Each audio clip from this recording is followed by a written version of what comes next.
రాకేష్ శర్మ తర్వాత మరో భారత పుత్రుడు అంతరిక్షంలోకి వెళ్లనున్నాడు. వ్యోమగామి శుభాంశు శుక్లా ఇప్పుడు అంతర్జాతీయ అంతరిక్ష కేంద్రానికి వెళ్లనున్నాడు. భారతదేశ గర్వాన్ని విశ్వానికి చూపించనున్నాడు. మన భారత జెండా మొదటిసారి అంతర్జాతీయ అంతరిక్ష కేంద్రం గోడలపై ఎగురబోతోంది. జూన్ 10న శుభాంశు ఐఎస్ఎస్ యాత్ర మొదలు కానుంది.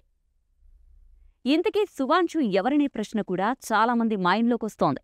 అక్టోబర్ 10, 1985న ఉత్తరప్రదేశ్ లక్నోలో పుట్టిన శుభాంశు శుక్లా 2006 జూన్లో ఐఏఎఫ్ ఫైటర్ వింగ్లోకి నియమితులయ్యారు.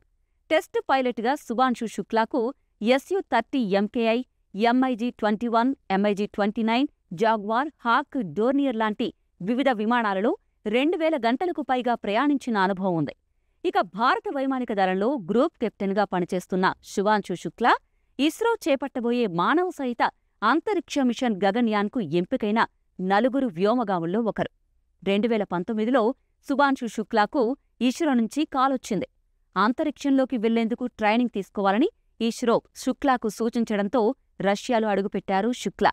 మాస్కోలోని యూరీ గగారిన్ కాస్మోనాట్ శిక్షణా కేంద్రంలో కఠినమైన శిక్షను ప్రారంభించాడు. ఇలా అంచెలంచెలుగా ఎదిగిన శుభాంశు శుక్లా ఇప్పుడు ఇండియా గర్వపడే స్థాయికి వెళ్లాడు. అందుకే శుభాంశుకు ఇండియా మొత్తం ఆల్ ది బెస్ట్ చెబుతోంది.